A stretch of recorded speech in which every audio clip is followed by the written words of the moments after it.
오늘은 하이델베르크 교리문답 제101문 또 102문 두 문답을 함께 보도록 하겠습니다.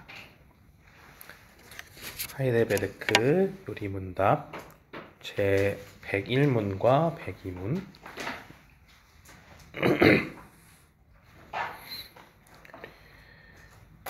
함께 읽어보겠습니다. 제1문 그러나 우리가 하나님의 이름으로 경건하게 맹세한다면 괜찮지 않습니까? 답.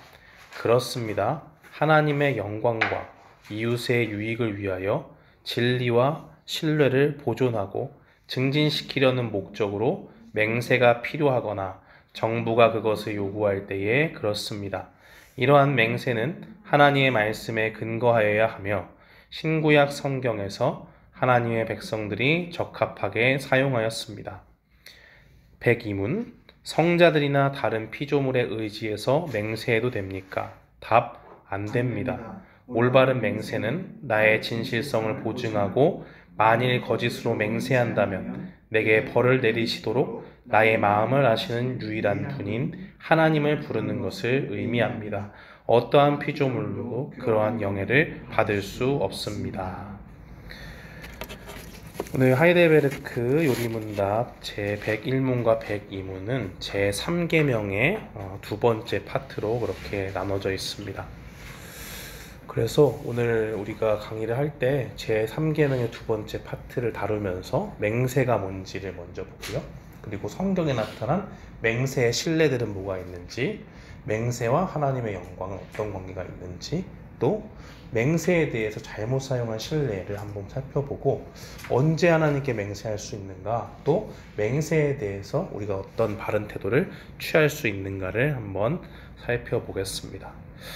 우리가 이 10계명의 강의를 통해서 계속 우리가 보게 되는 것은 무엇입니까? 하나님을 예배하는, 예배의 대상이 누구시냐? 하나님밖에 없다. 그리고 하나님을 그럼 어떻게 예배하냐? 말씀에 나온 대로 우상을 섬기지 말고, 우상을 만들지 말고 말씀대로 우리가 섬겨야 된다는 것을 우리가 배웠습니다. 그리고 특별히 제3계명에서는 우리가 하나님 앞에 어떻게 예배할 것인가, 예배에 대한 태도를 다루면서 하나님의 이름을 우리가 경건하게 주님을 부르면서 그렇게 하나님 앞에 나아가야 된다는 것을 우리가 배웠습니다. 지난 시간에 우리가 맹세에 대해서 뒤에 짧게 이렇게 설명을 한 적이 있는데요.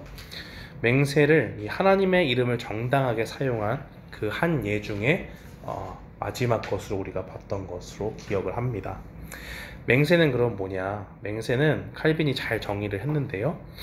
우리가 하는 말이 진실하다는 것을 확인하기 위하여 하나님을 증인으로 부리는 것이다. 이런 확인법을 합당하게 쓰는 것을 하나님께 대한 일종의 경배라고 성경은 증거한다라고 그렇게 이야기를 했습니다.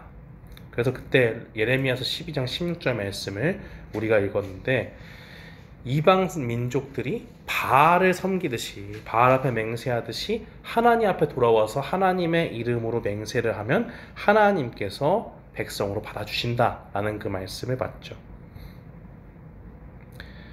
우리가 스포츠 경기할 때 혹시 그 스포츠계 뉴스 같은 거 보면은 그런 거 들어보셨어요? 영구 결번이라고? 영구 결번? 영구 결번은 뭐냐면 선수가 예를 들어서 11번을 쓴다. 그런 예를 들면 좋겠네. 미국이니까. 마이클 조던이 시카고 불스라는 팀에서 우승을 많이 해서 마이클 조던의 등번호 23번이 영구 결번이 됐습니다. 그 말은 그 구단에서 이제 다른 어떤 위대한 선수가 뛰어도 23번은 사용할 수가 없다는 얘기죠. 그 얘기는 뭘까요? 23번에 무슨 특별한 의미를 부여하는 것이 아니라 23번을 사용한 그 마이클 조던의 대단한 업적을 기리기 위해서 이걸 남겨가지고 23번은 영원히 그 큰 업적을 세운 마이클 조던에 떠올리는 그런 숫자다라는 것을 기리기 위해서 그렇게 하는 거죠. 번호는 아니지만 이런 비슷한 의미로 사람들이 존경의 의미를 담아서 함부로 이름을 부르지 못하게 한 그런 경우가 있어요. 그게 뭐냐면은 처음 들어보신 분도 많을 텐데 저도 처음 들어봤습니다. 이 피휘법이라는 게 있습니다.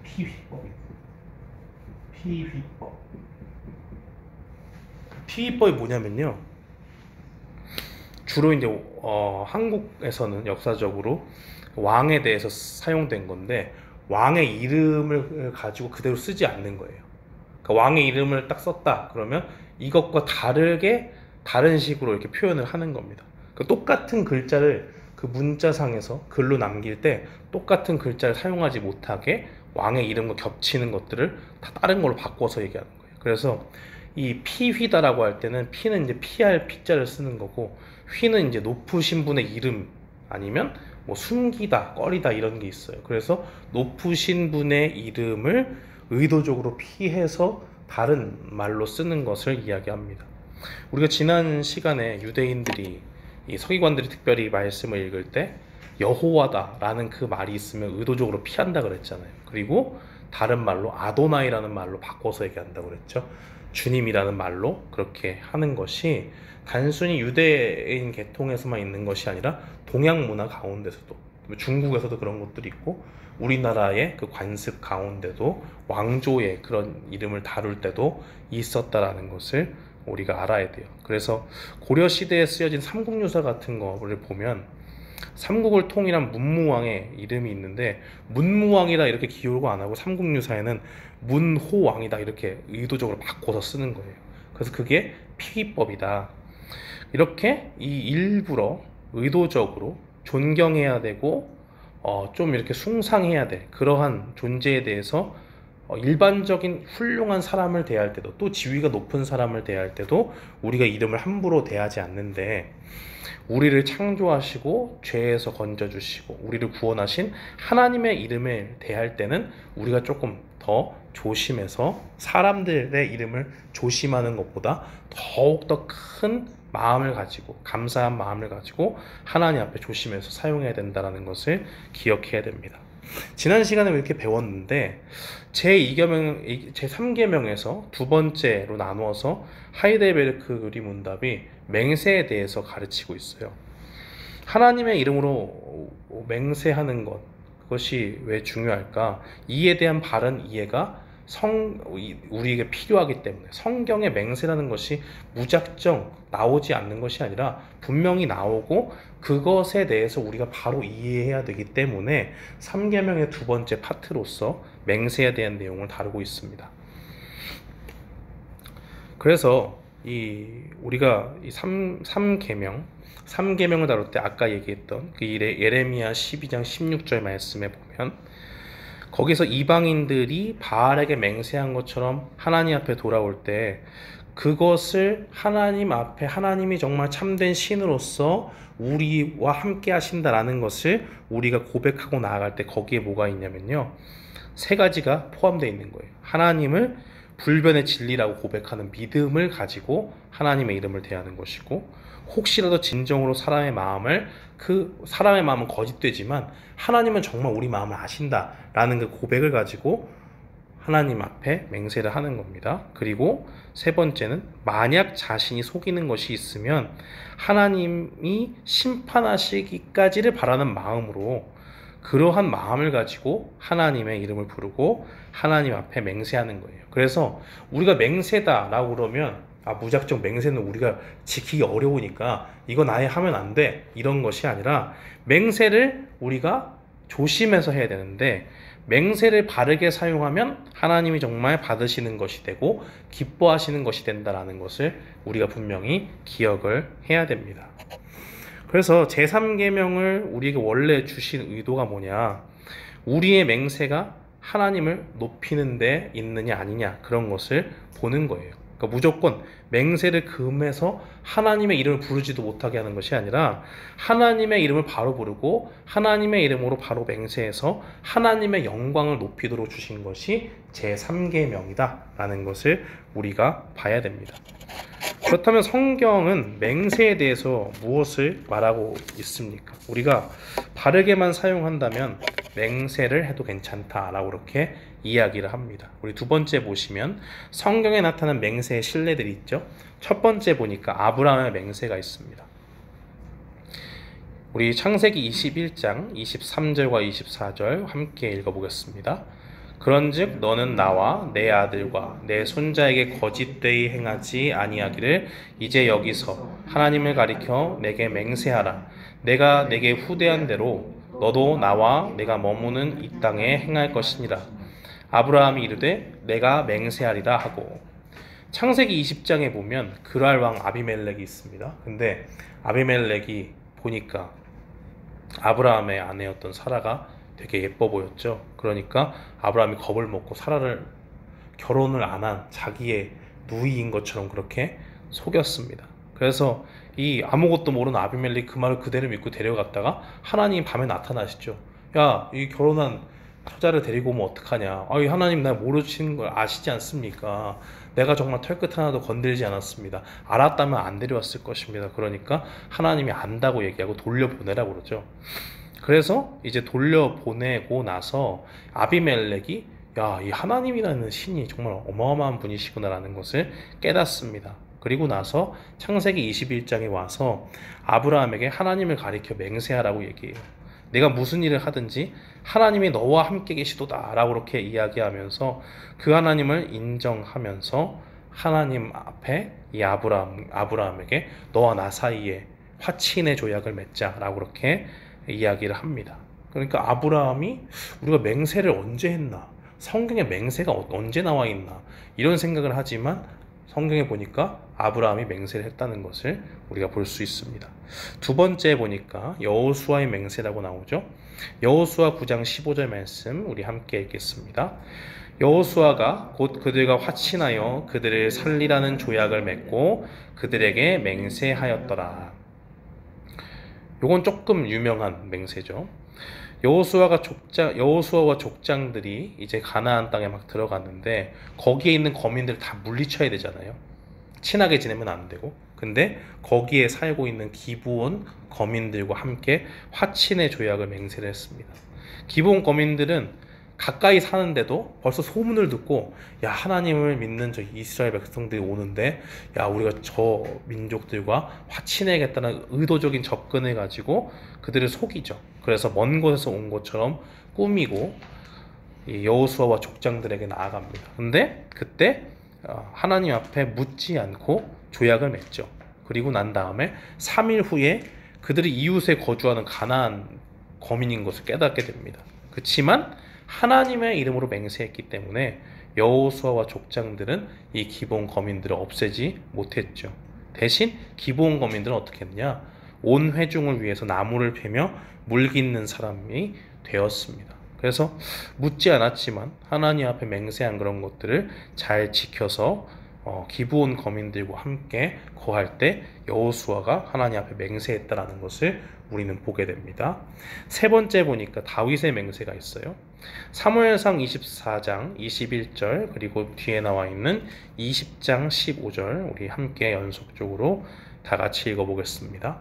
그런즉 너는 내 후손을 끊지 아니하며 내 아버지의 집에서 내 이름을 멸하지 아니할 것을 이제 여호와의 이름으로 내게 맹세하라 하니라. 여호와께서 너 다윗의 대적들을 지면에서 다 끊어버리신 때에도 너는 내 인자함을 내 집에서 영원히 끊어버리지 말라 하고. 다윗과 관련된 맹세에 대한 내용 두 가지입니다. 첫 번째는 다윗이 쫓길 때 사울이 쫓아왔죠. 그래서 엔게디 광야로 숨어 들어갔을 때 3,000명의 군사를 이끌고 그 다윗을 잡기 위해서 사울이 온 것을 봅니다. 그때에 다윗이 사울을 죽일 기회가 있는데 죽이지 않죠. 그래서 옷깃을 자르고 그가 잘 때에 그곳에 있는 창과 물병을 이렇게 훔쳐가지고 오죠. 그러면서 날이 밝을 때 깨가지고 이걸 보라고, 내가 다윗이 사울한테 얘기하지 않습니까? 나의 결백함을 봐라. 나는 당신을 왕으로서 존중할 뿐이지 내가 무슨 그 왕위를 차지하기 위해서 죽이고 싶은 마음이 전혀 없다 라고 그렇게 이야기를 합니다. 그러니까 그 모든 일들을 보고 사울이 이야기를 하는 거죠. 24장 21절 말씀이 바로 그 말씀입니다. 사울이 다윗에게 야, 네가 진짜 반드시 왕이 된 걸 내가 안다. 그리고 그 나라가 견고히 설 줄도 안다. 그러니까 내 후손들을 죽이지 말아달라 라고 그렇게 이야기를 합니다. 그러니까 다윗이 맹세를 했지요. 사무엘상 20장 15절 말씀은 다윗과 요나단이 함께 맺은 언약입니다. 거기 보면 이 요나단이 워낙 이 다윗과 친했던 아주 밀접한 사랑의 관계로 나아갔었는데 그 가운데서 무엇을 이야기하는 겁니까? 여호와께서 너 다윗의 대적을 치며 다 끊어버리신 때에도 너는 내 인자함을 내 집에서 영원히 끊어버리지 말라 라고 그렇게 이야기를 합니다. 그러니까 다윗은 이 요나단과 그 후손의 안전을 보장하는 약속을 맹세했어요. 그리고 이것을 실제로 어떻게 이 두 언약, 사울과 다윗이 맺은 언약, 맹세, 그리고 이 요나단과 다윗이 맺은 언약을 어떻게 실천합니까? 나중에 요나단의 아들 무비보셋을 찾아냈죠. 그리고 찾아서 어떻게 합니까? 두 다리가 불편한 그 사람을 항상 왕의 상에 앉도록 했어요. 그러니까 직접 챙겨가지고 그 누구도 해칠 수 없게 자기 곁에 두면서 언제나 자기와 함께 밥을 먹을 수 있도록 그 가운데 이렇게 불렀던 것을 보게 됩니다. 그래서 다윗도 맹세를 하고 그 맹세를 온전히 지켰다라는 것을 우리는 성경 속에서 볼 수 있죠. 네 번째 보시면 바울의 맹세가 있습니다. 로마서 1장 9절 말씀에 보니까 하나님이 나의 증인 되시거니와 항상 내 기도에 쉬지 않고 너희를 말하며 라고 그렇게 이야기를 하죠. 나의 증인이 되신다 라는 것은 무엇입니까? 하나님께서 내가 정말 어떠한 마음으로 너희를 대하는지를 분명히 알고 있다. 로마 교회는 사실 이 바울이랑 별로 그렇게 직접적인 관련이 없는 그런 곳인지도 모릅니다. 그렇지만 멀리 떨어져 있고 직접적으로 가서 뭔가를 한 것은 아니지만 편지를 쓰면서 뭐라고 그래요? 항상 내 기도에 쉬지 않고 너희를 말했다 라고 그렇게 이야기를 하는 거죠. 고린도후서 1장 23절 말씀에 보니까 내가 내 목숨을 걸고 하나님을 불러 증언하시게 하노니 내가 다시 고린도에 가지 아니한 것은 너희를 아끼려 함이라 라고 그렇게 증거합니다. 이 고린도 교회는 굉장히 문제가 많았었죠. 그래서 서로 파당도 생기고 하나가 되지 못하고 하는 그러한 일들도 있고 또 음란함의 문제도 있고 뭐 질서가 없고 여러 가지 문제들이 있어서 이 사도 바울이 고린도 전서를 쓸 때 책망하는 말을 막 쓰잖아요. 그런데 그 다음에 몇 번의 찬스가 있어서 갔다가 오히려 그것이 더욱더 화근이 되어서 사람들의 오해를 불러일으킵니다. 그리고 사람들의 그 가운데서 거짓 교사들이 막 일어나서 이 바울의 사도권을 공격을 하고 그런 일들이 있죠. 그럴 때에 사도 바울이 뭐라고 얘기하는 걸까요? 고린도전서를 썼을 때 수많은 문제가 있어서 책망을 했지만 그 후에 또 방문하면 그들이 아직 죄 가운데 있으니까 가서 또 책망을 안 할 수가 없으니까 기도하면서 기다리는 거예요. 기도하고 기다리고 또 이 고린도 후서를 쓰기 전까지 앞에 또 다른 성경에는 이렇게 나와 있지 않지만 다른 이렇게 기록들을 써가지고 편지를 보내기도 하고 하는 그걸 통해서 뭘 주는 거죠? 가서 책망하기보다는 기도하면서 그들이 정말 죄를 깨닫고 회개할 수 있는 기회를 기다리면서 사랑으로 일부러 고린도에 가지 않았다라는 것을 증거하고 이게 정말 진심이다라는 것을 하나님이 아신다라는 것을 이야기하면서 하나님을 불러 증언하시게 하노니 라는 말을 쓰고 있습니다. 그래서 바울도 성경에 보니까 맹세를 했다. 하나님 앞에 그런 것을 볼 수 있습니다. 그러니까 구약과 신약의 내용들을 보니까 실제로 하나님의 이름으로 이 자신의 증언이 진실하다라는 것을 이렇게 맹세를 통해서 고백했던 것을 우리는 보게 됩니다. 그렇다면 사람들이 맹세를 해야 되냐 안 해야 되느냐, 우리는 거기서 조금 헷갈릴 수 있지만 우리가 정리하는 그 내용 가운데 배울 수 있는 것은 하나님의 영광을 드러낸다는 측면에서 얼마든지 하나님께 맹세를 통해서 영광을 드러낼 수 있다는 것을 우리는 기억을 해야 됩니다. 맹세를 하는 일이 어떻게 하나님의 이름을 높이게 되느냐, 말씀을 보면요, 세 번째 보시면 맹세 하나님의 영광이라고 되어 있는데 특별히 두 구절을 볼 겁니다. 히브리서 6장 16절 말씀 우리 함께 읽어보겠습니다. 사람들은 자기보다 더 큰 자를 가리켜 맹세하나니 맹세는 그들이 다투는 모든 일의 최후의 확정이니라. 그러니까 맹세를 통해서 심판의 권한이 하나님께 있음을 보여준다라고 그렇게 정리를 했습니다. 히브리서 6장 16절은요. 맹세의 근본적인 기능을 뭐라고 얘기하죠? 맹세라는 것이 다툼의 종결을 의미한다라고 얘기해요. 다툼의 종결. 서로 다른 두 의견의 충돌이 일어났을 때 권위가 없는 두 사람의 싸움, 의견 다툼, 거기는 어떻게 되죠? 평행선이에요. 끝나지 않아요. 권위가 서로 없다고 인정을 하니까 야, 네가 이렇게 얘기했는데 뭐 그게 맞는 말이냐? 그건 네 얘기고 라고 얘기하면 서로 싸우잖아요. 그러니까 서로 간에 다툼이 있을 때 도저히 이것을 어떻게 해결할 수 없는 접점이 없고 평행선으로 쭉 다툼이 계속적으로 이어지는 것을 보게 됩니다. 그러니까 그 싸움을 끝내려면 뭐가 필요한 거예요? 상반되는 서로의 의견을 끝내기 위해서 양쪽이 모두 인정할 수 있는 더 큰 권세를 가진 분의 힘이 반드시 필요합니다.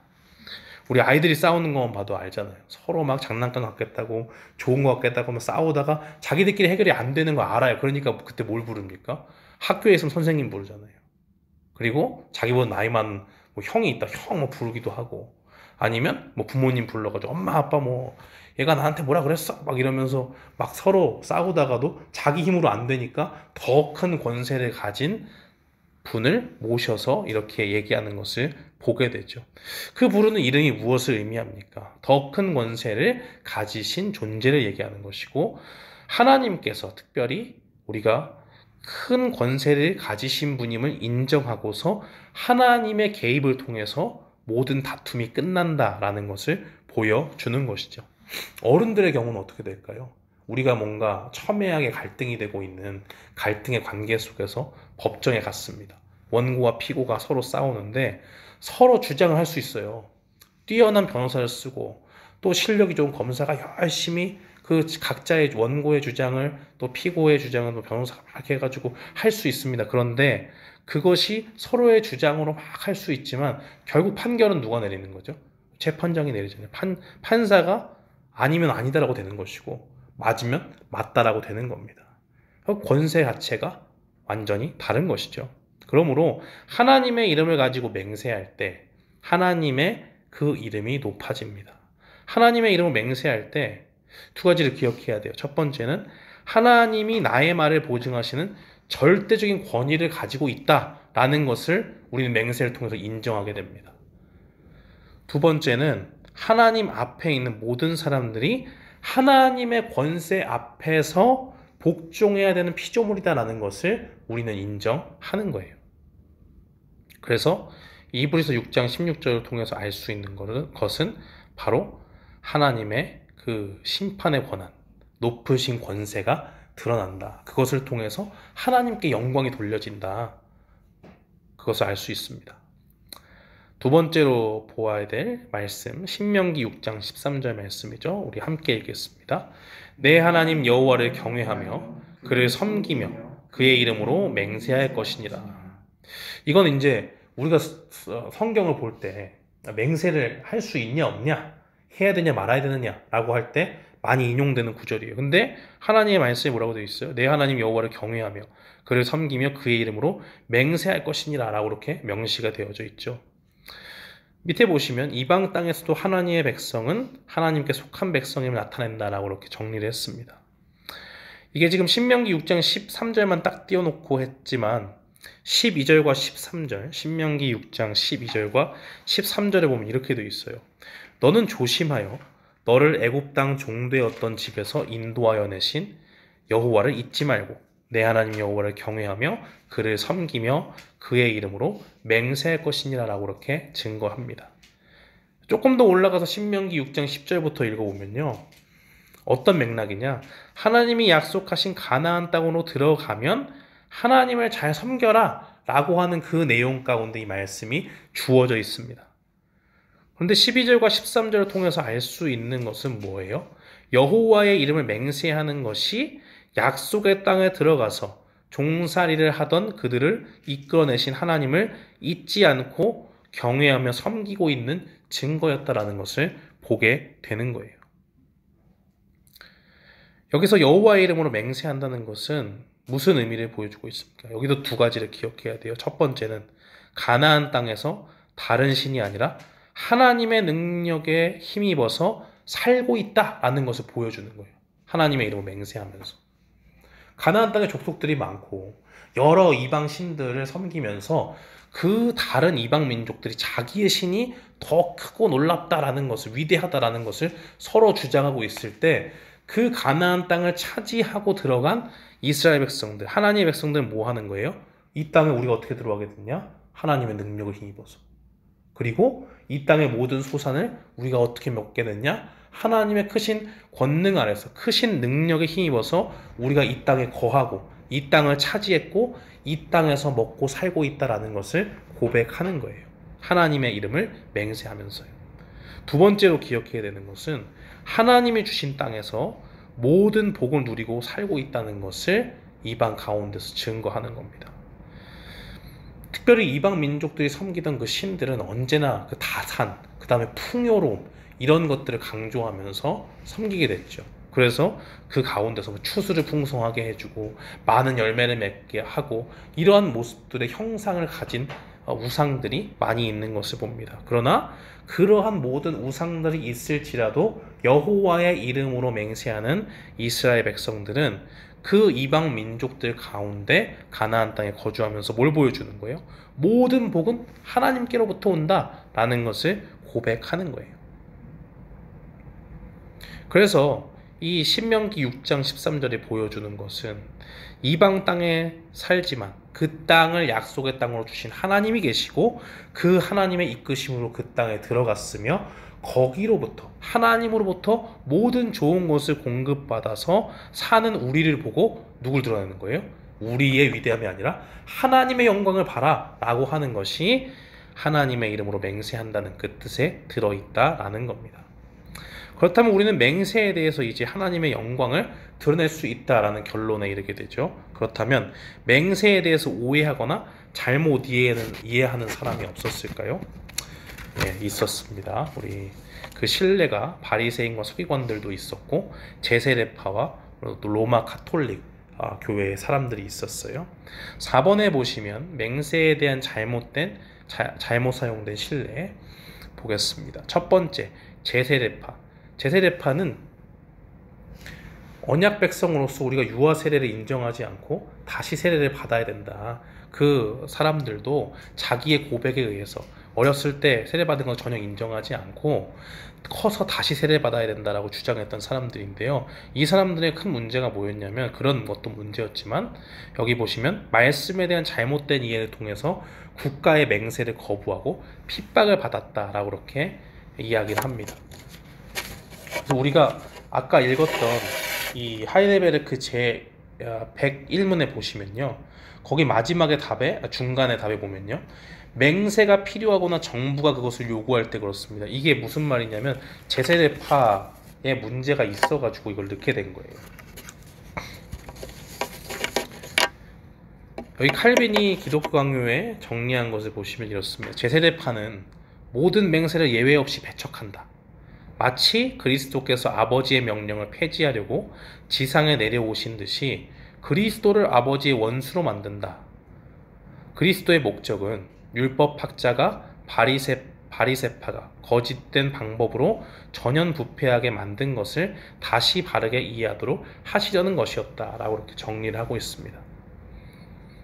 그러니까 우리가 지금 말씀에서 쭉 봤듯이 하나님의 말씀은 맹세를 아예 금지하는 것이 아니라 맹세를 통해서 하나님의 영광을 드러내는 데 사용하도록 그렇게 말씀하고 계시는데, 그리스도께서는 마태복음 5장 34절에 뭐라고 그랬습니까? 나는 너에게 이르노니 도무지 맹세하지 말지니 하늘로도 하지 말라. 이는 하나님의 보좌임이요 라고 그렇게 기록한 것을 보게 되죠.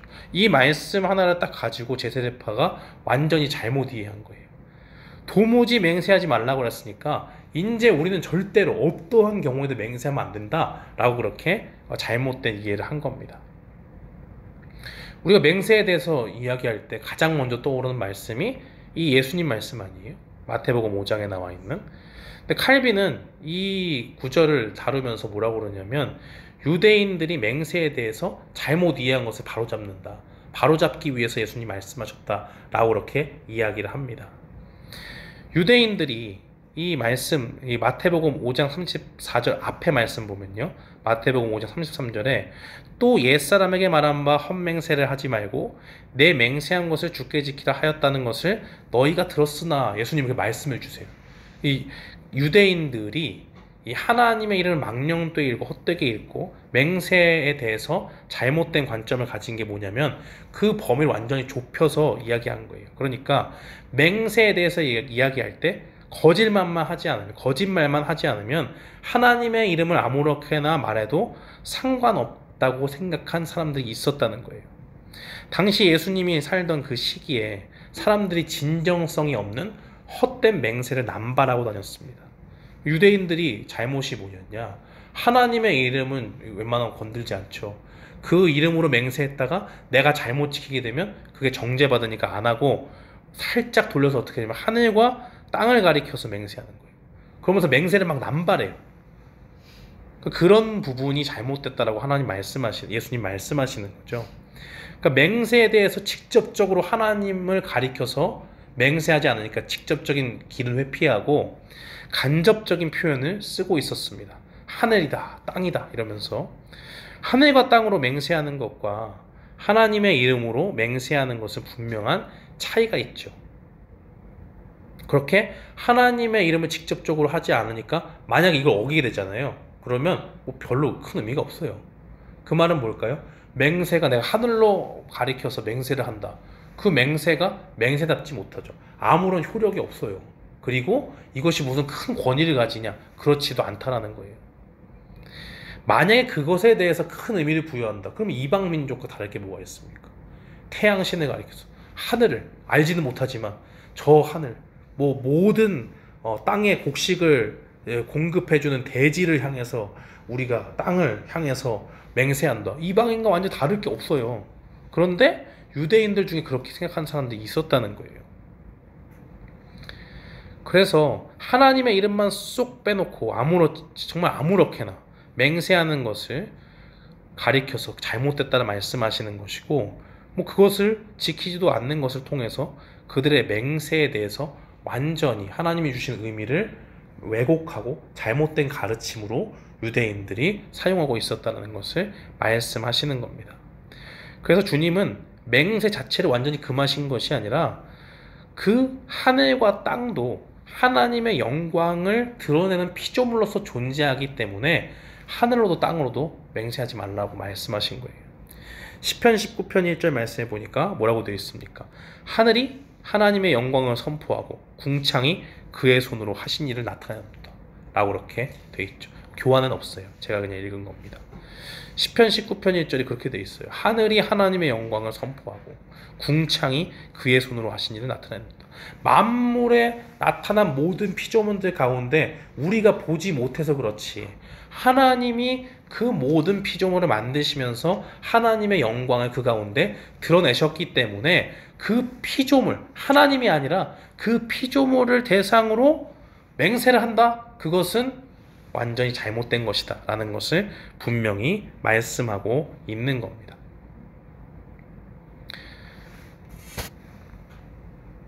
반면에 완전한 맹세를 금지하는 것으로 완전한 맹세를 금지하는 것으로 이해했던 제세대파가 잘못한 거는 완전히 맹세를 금지하라고 하니까 국가에 대한 충성을 요구하는 맹세가 있어요. 그런데 그것도 완전히 거부를 하니까 핍박을 받게 되는 거예요. 요거에 대해서는 나중에 한번 더 얘기하겠습니다. 그래서 이 하이델베르크 101문은 맹세가 필요하거나 정부가 그것을 요구할 때 그렇습니다. 맹세할 수 있습니다. 라고 그렇게 이야기를 하는 문구를 넣었죠. 두 번째 보시면 맹세에 대한 잘못된 사용한 실례를 보시면 로마 카톨릭 교회가 있습니다. 하나님이 아닌 성인이나 천사와 같은 이들의 이름으로 맹세할 수 있다고 주장했다라고 그렇게 기록을 하죠. 이거는 로마 카톨릭의 전반적인 예배에 대한 문제와도 관련이 있어요. 칼빈이 쓴 이 교회 개혁의 필요성이라는 책이 있습니다. 교회 개혁의 필요성. 여기 보면 뭐가 나오냐면요. 종교 개혁자들이 왜 로마 카톨릭을 떠날 수밖에 없냐, 우리가 왜 교회를 개혁하고 나와야 되느냐라는 그 필요성에 대해서 피력을 하는데, 거기에서 이 로마 카톨릭 교회의 잘못된 점을 지적할 때 예배에 대한 지적을 해요. 그래서 로마 카톨릭의 예배, 뭐가 잘못됐느냐? 로마 카톨릭의 예배는 세 개로 나눠져요. 세 개로 나눠집니다. 뭐 때문에 세 개로 나눴냐? 이 성상 숭배가 우상 숭배인데, 성인들 상이 있고 무슨 마리아 상이 있다 이렇게 얘기하면 그것을 숭배하는 것이 잘못되는데, 그것을 옹호하기 위해서 예배를 세 가지로 나눴어요. 세 가지로. 첫 번째는 뭐냐? 이건 라트리아라고 하는데요. 라트리아. 첫 번째는 라트리아라고 하는데요. 라트리아. 이거는 하나님을 예배하는 것, 최고의 존재이신 하나님을 예배하는 월십 서비스를 얘기하는 거죠. 그래서 이거를 좀 어렵게 가면 흠숭이다, 흠모하고 공경한다 라고 해서 하나님께 예배하는 것, 요것을 첫 번째로 뒀습니다. 두 번째는 뭐가 있냐면 둘리아라는 게 있어요. 둘리아. 이건 뭐냐면 성자들과, 그러니까 세인트들 있잖아요. 그리고 무슨 그들이 남긴 유골이라든지 그들이 사용했던 어떤 뭐 지팡이라든지 뭐 이런 거, 옷자락, 이런 것들을 숭배하는 거예요. 그 숭정이라고 그러는데, 높여서 존경하고 사모한다 라고 그렇게 이야기를 합니다. 그 세인트들, 그리고 그들이 사용했던 뭔가 옷가지라든지 뭐 그런 것들을 숭배하는 거예요. 세 번째는 하이퍼둘리아라는 거예요. 둘리아 똑같은데 여기 앞에 하이퍼가 들어가는 거죠. 하이퍼둘리아. 이건 뭐냐면, 특별히 뭐 성자들 많잖아요. 훌륭한 사람들 막 해가지고 이 로마 카톨릭의 성자들이 많은데, 그 가운데서도 마리아를 높이는 거예요. 마리아를 높이기 위해서 특별하게 이제 마련한 숭배, 예배의 한 모습으로 그렇게 세 가지를 구분해가지고 이 성상 숭배, 이렇게 스태츄를 이렇게 놓고 물건 같은 거, 그런 것들을 이렇게 바라보고 할 수 있도록, 예배할 수 있도록 그렇게 로마 카톨릭의 예배가 세 가지로 구분돼서 완전히 이게 잘못됐다는 거예요. 하나님의 말씀에 비춰봤을 때 이건 다 뭡니까? 우상 숭배랑 똑같은 거죠. 그러니까 이런 잘못된 것들이 있었기 때문에 칼빈은 우리가 교회가 반드시 개혁돼야 되고, 로마 카톨릭 안에서 우리가 절대로 성경적인 예배를 회복할 수 없다 라고 그렇게 지적을 합니다. 이런 분위기가 있으니까 어떻게 하게 돼요? 신학자들은 이렇게 나눠가지고 세 개를 했지만 일반 성도들은 잘 몰라요. 그러니까 그 앞에 가서 자연히 성상 앞에 절하고 세인트들 보면서 성자들을 숭배하게 되고 그들 앞에서 기도를 하게 됩니다. 그러다 보면 이제 무슨 논리가 생기죠? 자꾸 인간적인 관점에서 하나님을 생각하게 돼요. 하나님은 너무 멀리 계셔서 이 세인트들, 성인들의 안내가 없이는 우리가 하나님 앞에 다가갈 수가 없다. 혼자 상상을 하는 거예요.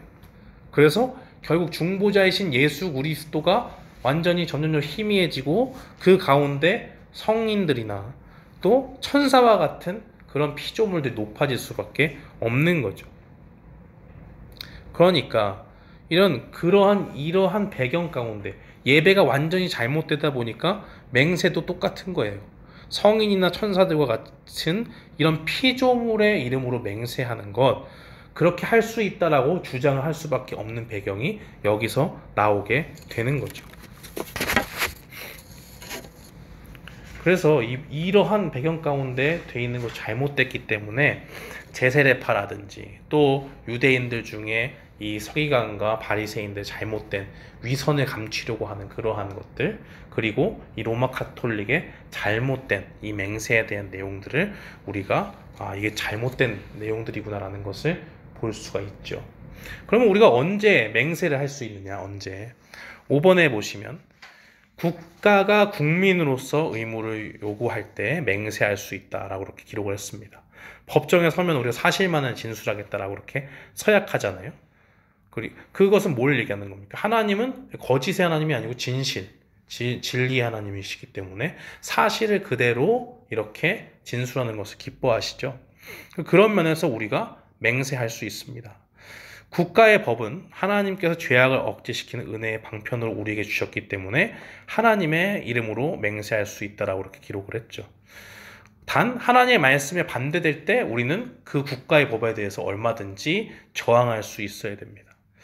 죄를 억제시키는 은혜의 방편으로 우리에게 주셨다. 하나님의 권세 아래 크신 계획 가운데 위정자들을 세우시고 나라를 다스리는 사람들을 세우셨어요. 그리고 그 가운데 법과 질서를 주심으로 그 가운데 최소한의 악에 대한, 죄에 대한 형벌이 있음을 보여주시면서 하나님의 그 크신 권능, 심판자 되시는 하나님의 그 크신 심판대 앞에 서게 되는 두려움을 조금이나마 느낄 수 있게 하나님이 법을 만드셨다는 거예요. 그래서 우리는 국가 국민으로서 의무를 요구할 때 맹세를 할 수 있습니다. 두 번째 보시면 하나님의 영광을 드러내고 진리를 보존할 때 하나님의 이름으로 맹세를 할 수 있다. 이거는 뭐냐면 우리가 맹세를 안 하는 것 같지만 맹세를 매일 예배 드릴 때 하고 있어요. 예를 들면 뭐냐면 하나님 앞에 드리는 신앙 고백 얘기하는 거예요. 전능한 천지를 만드신 하나님 아버지를 내가 믿사오며 사도신경 하죠. 그리고 세례 받을 때 문답하잖아요. 그죠? 세례 문답 교회 앞에서 공표할 때 공식적으로 하지 않습니까? 그다 누구 앞에서 하는 거예요? 하나님 앞에서 하는 거죠. 혼인서약 남자 여자가 한 가정을 이룰 때 그 가운데서 우리가 하나님 앞에 한 가정이 됩니다 라는 것을 또 서약을 하게 되고요. 또 임직을 할 때, 또 청빙을 받을 때 사역자가 그 앞에서 또 교회의 일꾼들이 세워질 때 다 우리는 우리의 이름으로 하는 것이 아니라 하나님 앞에서 우리가 섭니다 라는 것을 분명히 보여주죠. 중요한 것은 이 모든 것이 다 언제 나오는 거예요? 예배 때 나온다는 거예요. 그 예배의 형태 가운데 이러한 모든 맹세들이 나온다. 그래서 우리의 증언이 진실함을 하나님이 보증해 주시고 그것을 어길 때 심판자로 서시는 그 영광의 자리가 예배 가운데 나타나기 때문에 우리가 신앙 고백을 한다. 주문에 오듯이 하면 안 돼요. 그리고 교회 앞에서 서약하는 것을 가볍게 여겨서는 안 된다는 것을 분명히 기억해야 됩니다. 마지막으로 6번째, 맹세를 대하는 우리의 바른 태도는 무엇이냐? 첫 번째, 두 가지를 기억해야 되는데요. 첫 번째는 우리의 마음을 아시는 유일한 분이 하나님밖에 없다는 것을 분명히 알아야 된다는 거예요. 요한복음 1장 47절 말씀에 보니까 예수께서 나다나엘이 자기에게 오신 것을 보시고 그 속에 간사한 것이 없도다라고 그렇게 기록되어져 있죠. 나다나엘은 예수님을 알았는지 모르겠지만 예수님이 실제로 한번 만난 적이 없어요. 근데 예수님이 보시고 나다나엘이 자기에게 오는 것을 보자마자 뭐라고 얘기합니까? 참 이스라엘 사람이다. 그 속에 간사한 것이 없구나. 라고 그렇게 대번에 말씀하시죠. 어떻게 가능합니까? 하나님으로서의 권세를 가지고 있기 때문에 친히 다른 사람을 의지하지 않고도 모든 사람을 아시는 예수님의 신성이 드러나는 거죠. 때로는 우리가 그래요. 우리도 모르게 거짓된 고백을 할 때가 있습니다. 우리는 정말 진실로 하나님을 사랑한다라고 얘기했는데 가만히 이렇게 뒤집어보면 그냥 말뿐이었지 우리의 행동은 전혀 그렇지가 않아요. 그러니까 결국에는 뭐예요? 우리의 마음도 우리가 다 아는 게 아니에요. 때로 살펴보면. 그런데 나도 모르는 내 마음을 누가 아십니까? 하나님이 아신다는 거예요. 그리고 하나님께서 내가 주님 앞에 고백하는 그 모든 것들의 진실함의 보증이 되어주신다라는 것을 우리는 분명히 기억을 해야 됩니다. 두 번째 보시면 나의 약함을 인정하고 이행할 힘을 하나님께서 주실 줄 알고 의지해야 된다는 것을 우리는 바라봐야 됩니다. 내가 거짓으로 맹세한다면 벌을 내리실 것을 알고 하나님을 부른다. 신명기 10장 20절 말씀해 보니까 내 하나님 여호와를 경외하여 그를 섬기며 그에게 의지하고 그의 이름으로 맹세하라 라고 그렇게 하나님께서 말씀하십니다. 이것은 뭘 얘기하는 거죠? 하나님을 두렵고 떨림으로 섬기는 것을 얘기하는 거죠. 내가 주님 앞에 얼마나 연약한 존재인지를 분명히 말하는 거예요. 하나님 앞에 맹세를 하지만 내 힘으로는 절대 이 맹세를 온전히 다 지킬 수 없는 연약한 존재입니다라는 것을 하나님 앞에 고백하는 겁니다. 그리고 그 연약한 나를 하나님께서 하나님의 이름으로 맹세할 때 주님께서 제발 그 이름을 부르는 그 일들을 통해서 나에게 힘 주시고 은혜를 주셔서 이 맹세를 이룰 수 있는 힘까지도 주님께 달라는 고백을 가지고 하나님 앞에 간구하는 거예요. 그래서 우리가 제3계명의 두 번째를 우리가 배웠는데요. 우리가 이 내용들을 통틀어서 요약을 해보자면 거짓되고 헛된 것에 함부로 주님의 이름을 사용하고 우리가 막 남발하듯이 맹세를 하고 하나님 아닌 다른 피조물들을 삼아서 우리가 맹세한다. 그건 완전히 잘못됐다라는 거예요. 그런 것은 하나님이 벌하신다라는 것을 기억해야 되고 나를 아시는 주님께 나를 맡김으로써 우리가 주님의 이름을 맹세할 때 그것을 지킬 것까지도 힘을 주시고 능력을 주실 것을 믿고 하나님을 구하면서 맹세해야 된다라는 것을 우리는 분명히 기억해야 됩니다. 그래서 오늘 맹세에 대한 내용, 우리 10계명 세 번째 내용으로 우리가 배웠는데요. 맹세가 무엇인지 바로 알고 또 성경을 통해서 어떻게 하나님 맹세를 우리에게 바로 사용할 수 있는지를 알려주셨으니까 그 성경의 내용들을 마음에 새기고 하나님 앞에 올바른 맹세의 모습으로 주님 앞에 나아가는 우리가 되기를 바랍니다.